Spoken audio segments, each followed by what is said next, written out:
इस वीडियो में किसी भी फुटेज का उपयोग केवल दर्शकों को एक संदेश संप्रेषित करने के लिए किया गया है। यही एक उचित उपयोग है। हम किसी के कॉपीराइट का उल्लंघन करने का इरादा नहीं रखते हैं। अगर आपको हमारी व्याख्या पसंद आती है तो हम अत्यधिक अनुशंसा करते हैं कि आप पूरी फिल्म को उसके मूल स्रोत से देखें।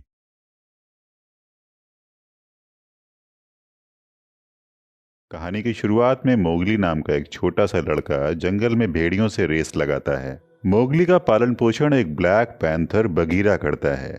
बगीरा ही उसे जंगल में रहने लायक बनाकर वुल्फ फैमिली को सौंप देता है। रक्षा नाम की एक वुल्फ ने उसे अपने बच्चों की तरह पाला।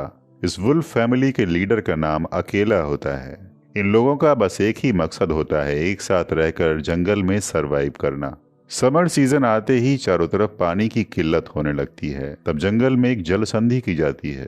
उस संधि में यह तय होता है कि जंगल में रहने वाले सभी लोग एक साथ नदी में पानी पीने आएंगे, लेकिन कोई भी जानवर किसी दूसरे पर हमला नहीं करेगा।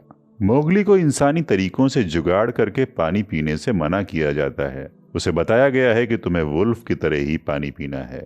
जंगल के सारे जानवर जब नदी में पानी पी रहे होते हैं तभी वहां पर जंगल का राजा शेर खान आ जाता है। सभी जानवर पीछे हटने लगते हैं। शेर खान दहाड़ते हुए कहता है कि यहाँ एक इंसानी जानवर की खुशबू आ रही है। तब अकेला बताता है कि वो बच्चा उनके साथ है और इस बच्चे को वो उसे नहीं दे सकते। शेर खान पूरे वुल्फ फैमिली को धमकी देता है कि अगर वो लोग उसके शिकार के बीच में आए तो वो लोग भी मारे जाएंगे और आने वाली बरसात में जब जल संधि टूटेगी तो कोई भी उसके चंगुल में आ सकता है। ये कहते हुए गुस्से में शेर खान वहां से चला जाता है और कुछ ही दिन बाद रेनी सीजन आ जाता है और जल संधि खत्म हो जाती है। जंगल में चारों तरफ पानी भर जाता है।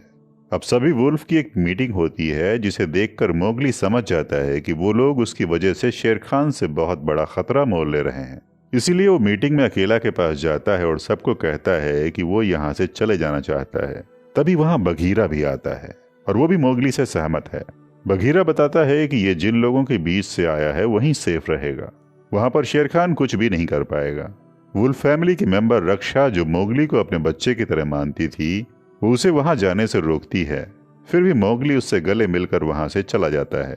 बगीरा उसे जंगल से दूर छोड़ने के लिए उसके साथ जाता है। तभी उन्हें हाथियों का एक झुंड आता दिखाई देता है। तब बगीरा मोगली को सिखाता है कि यह हाथी ही जंगल के सबसे पहले और सबसे बड़े जानवर हैं, इसलिए हमें इनकी रेस्पेक्ट करनी चाहिए। और आगे चलते चलते बगीरा और मोगली एक सूखी घास वाले मैदान में पहुंचते हैं जहां पर बगीरा को कुछ सही नहीं लग रहा है। वहां पर ढेर सारी भैंस घास खा रही होती हैं। तब बगीरा मोगली से रोशनी की तरफ बढ़ने को कहता है और कहता है कि वो उसे वहीं मिलेगा।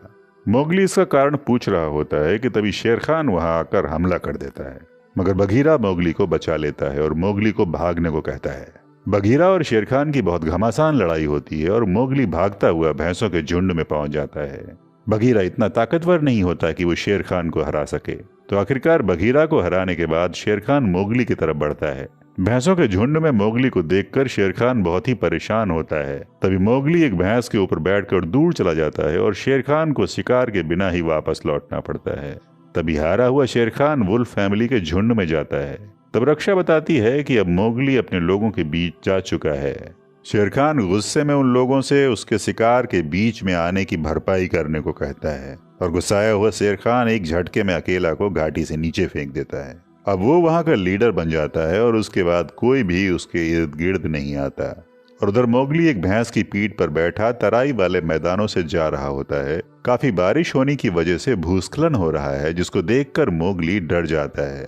इतने बड़े डिजास्टर से बचने के लिए मोगली पास की नदी में कूद जाता है और एक सूखे पेड़ की मदद से वो फिर जंगलों में पहुंच जाता है। जंगल में भूख लगने पर वो कुछ फलों को तोड़ने की कोशिश कर रहा है। तभी उसके पास कुछ जंगली जानवर आ जाते हैं और उसका फल लेकर भाग जाते हैं। जानवरों का पीछा करते हुए मोगली जंगलों के बीचों बीच एक सुनसान पेड़ पर पहुंच जाता है। तभी मोगली को पीछे से कुछ डरावनी आवाज आती है। वो अचानक सामने देखता है तो एक बड़ा सा अजगर, जिसका नाम का होता है, वो उसकी तरफ बढ़ते हुए उसे हिप्नोटाइज करके उसका पास्ट याद दिलाती है। उसे रक्तफूल यानी कि आग के बारे में बताती है और कहती है कि वो एक इंसानी बच्चा है। उसके पिता एक टूरिस्ट थे और एक बार उन पर शेर खान ने हमला किया था, तो उन्होंने उसकी जान बचाने के लिए रक्तफूल से शेर खान का मुंह झुलसा दिया था। इसीलिए उस निशान से सारे जंगलवासी शेर खान से डरते हैं। उसके बाद उसको बगीरा ने उठाकर वुल्फ फैमिली को सौंप दिया था। ये बताते बताते का एकदम उसके नजदीक पहुंचकर उसको खाने ही वाली होती है कि इतने में वहां बल्लू नाम का एक बड़ा सा भालू पहुंच जाता है और उसे बचा लेता है। अगली सुबह जब मोगली की आंखें खुलती हैं तो वो अपने आप को एक गुफा में पाता है और सामने बैठा होता है बल्लू। और जैसे ही मोगली अपने जैसे लोगों के पास जाने की बात करता है तो बल्लू उसे रोककर उसकी जान बचाने की कीमत मांगता है और उसे मधुमक्खियों के छत्ते से कुछ शहद निकालने के लिए कहता है। वो बताता है कि विंटर सीजन में भालू कुछ नहीं कर पाते तो उसकी शहद निकालने में मदद करे। मोगली मदद करने जाता है तो ढेर सारी मधुमक्खियां काटना शुरू कर देती हैं। अब नीचे उतरने पर बल्लू उसे हर रोज शहद निकालकर मजे से खाने और वहीं रहने के लिए कहता है, लेकिन मोगली नहीं मानता। बातों बातों में मोगली बगीरा का नाम लेता है तो बल्लू उसे अपना दोस्त बताता है। रात को जब बल्लू मोगली के साथ पास के गांव में जा रहा होता है तो बल्लू उसे कुछ दिन के लिए रुकने के लिए कहता है और बोलता है कि अगर उसे वहां रहना अच्छा नहीं लगेगा तो खुद ही उसे इंसानों की बस्ती में छोड़ आएगा। तो मोगली उसकी बात मान जाता है और उधर जंगल में शेर खान लगातार उस वुल्फ फैमिली को परेशान करता रहता है। रक्षा उसे बताती है कि मोगली जा चुका है और अब तो उसने अकेला को भी मार दिया है, अब उसे क्या चाहिए। अब इधर इंसानी बच्चा मोगली बल्लू के लिए शहद निकालने की कई तरकीबें लगा रहा होता है। वो वृक्ष के तनों से ढेर सारी रस्सियां बनाकर और पत्तों से अपने लिए सुरक्षित कपड़े बनाकर ढेर सारा शहद निकाल कर बल्लू को देता है। एक बार बल्लू और मोगली पानी में नहाते हुए गाना गा रहे होते हैं। तभी किसी बड़े जानवर के आने की आहट होती है। वो लोग चौकन्ना हो जाते हैं और तभी सामने आता है बगीरा। इसको देखकर मोगली जाकर उससे लिपट जाता है। बगीरा कहता है कि अब तक उसने अपने जैसे लोगों के पास चले जाना चाहिए था, लेकिन मोगली कहता है उसे बल्लू जैसा दोस्त मिला है। बगीरा उसके इंसानी जुगाड़ से किए गए काम से नाखुश है। वो उससे कहता है कि उसे एक बेहतर भेड़िया बनने के लिए इंसानी जुगाड़ जैसी चीजें छोड़नी पड़ेंगी। रात होने पर वो सब सो रहे होते हैं, तभी हाथियों के चिंघाड़ने की आवाजों को सुनकर मोगली जाग जाता है और उधर भागकर देखता है तो पता चलता है कि हाथियों का एक बच्चा गड्ढे में गिरा हुआ है, जिसके चारों तरफ हाथियों का झुंड उसे बाहर निकालने की गुहार लगा रहे होते हैं। तभी पेड़ों के तने से बनाई हुई रस्सियों को लेकर मोगली उस गड्ढे में से हाथी के बच्चे को निकाल लेता है, जिससे सभी हाथी बहुत खुश होते हैं। ये सब कुछ बगीरा और बल्लू दूर खड़े देख रहे होते हैं। वो आपस में बात करते हैं कि अगर ये बच्चा इंसानों की बस्ती में गया तो लोग इसे बिगाड़ देंगे। बगीरा बल्लू से शेर खान द्वारा मारे गए अकेला के बारे में बात करते हुए बताता है कि ये बात मोगली को पता ना चले। अब इन दोनों को भी मोगली के इंसानों की बस्ती में चले जाना ही मुनासिब लगता है।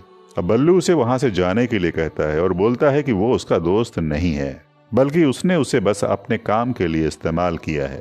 इस बात से परेशान और दुखी होकर मोगली जाकर अकेले एक पेड़ पर बैठ जाता है।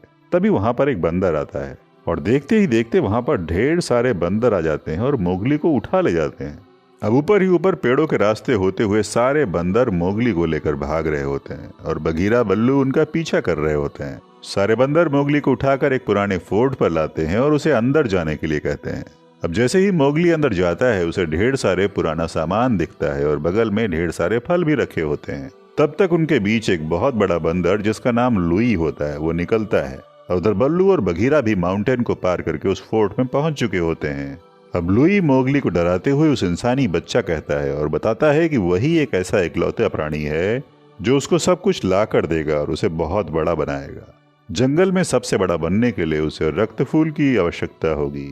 मोगली डरता हुआ उसे खुद को छोड़ने और इंसानी बस्तियों में जाने के लिए कहता है, लेकिन लुई उसे लालच देता है कि उसे सब कुछ देगा, बस वो उसे रक्त फूल ला कर दे दे। अब जब सारे बंदर आक्रामक हो रहे होते हैं तभी इन लोगों का ध्यान भटकाने के लिए बल्लू भीतर घुसता है और पीछे से बगीरा मोगली को वहां से निकलने का इशारा करता है।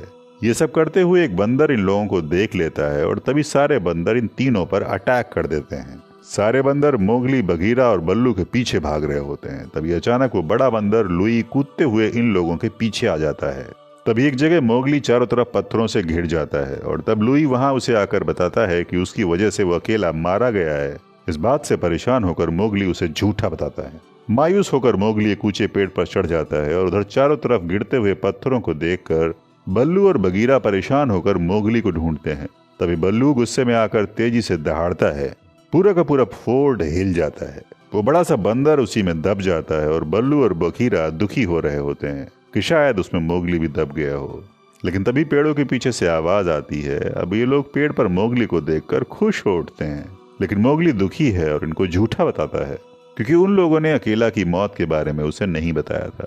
अब मोगली अकेला की मौत से इतना दुखी होता है कि वो इंसानों की बस्ती में जाने का फैसला करता है। दुखी होकर मोगली इंसानों की बस्ती में भागता है, तभी वो रक्तफूल यानी आग को देखता है। अब वो एक मशाल लिए जंगल की तरफ भाग ही रहा होता है कि तभी एक चिंगारी से पूरा जंगल जलने लगता है। आग देखकर जंगल के सभी जानवर उस नदी के किनारे इकट्ठा हो जाते हैं। तब वहां शेर खान आकर मोगली को बताता है कि वो भी इंसानों के जैसे सबको डराने लगा है। लेकिन इस बात से गुस्सा होकर मोगली बताता है कि वो किसी से भी नहीं डरता और वो उससे भी नहीं डरता है। फिर गुस्से में शेर खान मोगली को मारने के लिए आगे बढ़ता है। तभी सारे जानवर बघीरा, रक्षा मिलकर शेर खान से लड़ने लगते हैं। उधर लड़ाई हो ही रही होती है कि तभी मोगली वहां से भागकर एक झूलने वाली रस्सी लेकर पेड़ पर चढ़ जाता है और इधर बाकी लोगों को हराकर शेर खान उसकी तरफ बढ़ता है। अब जंगल में चारों तरफ आग फैल गई होती है। जिस पेड़ पर मोगली होता है उसके चारों तरफ भी आग लग गई है। फिर शेर खान भी पेड़ पर चढ़ने लगता है और मोगली को एक पंजा मारता है। तभी रस्सी पकड़कर मोगली खड़ा होता है और जैसे ही शेर खान दूसरा अटैक करने वाला होता है, वो डाली के किनारे से रस्सी पकड़कर झूल जाता है और शेर खान पेड़ से गिरकर आग में जल जाता है। अब सारे जानवर उस आग से परेशान होकर एक जगह ऊंचाई पर इकट्ठा होकर मोगली का इंतजार कर रहे हैं। तभी मोगली एक हाथी पर बैठकर आता है। जैसा कि हमारी पौराणिक कहानियों में भी कहा गया है कि जहां भी हाथी अपना दांत गाड़ेंगे, नदियां वहीं से बहना शुरू हो जाएंगी। अब हाथियों का झुंड ऐसा ही करती है और उस नदी का रुख मोड़कर जंगल की तरफ कर देती है, जिससे आग बुझ जाती है। अब जंगल के सारे जानवर आग के बुझने, मोगली के बचने और साथ ही शेर खान से आजाद होने की वजह से बहुत खुश हैं और जश्न मना रहे हैं। अब फिर उस वुल्फ फैमिली की लीडर रक्षा बन जाती है और सब लोग साथ साथ रहने लगते हैं। अब बल्लू भी इनके साथ रहता है और ये खूबसूरत फिल्म यहीं पर खत्म हो जाती है। तो अगर आपने अभी तक इस चैनल को सब्सक्राइब नहीं किया है तो अभी सब्सक्राइब कर लें और बेल आइकन दबा दें। रोज आपको बेहतरीन फिल्में सुनने और देखने को मिलती रहें।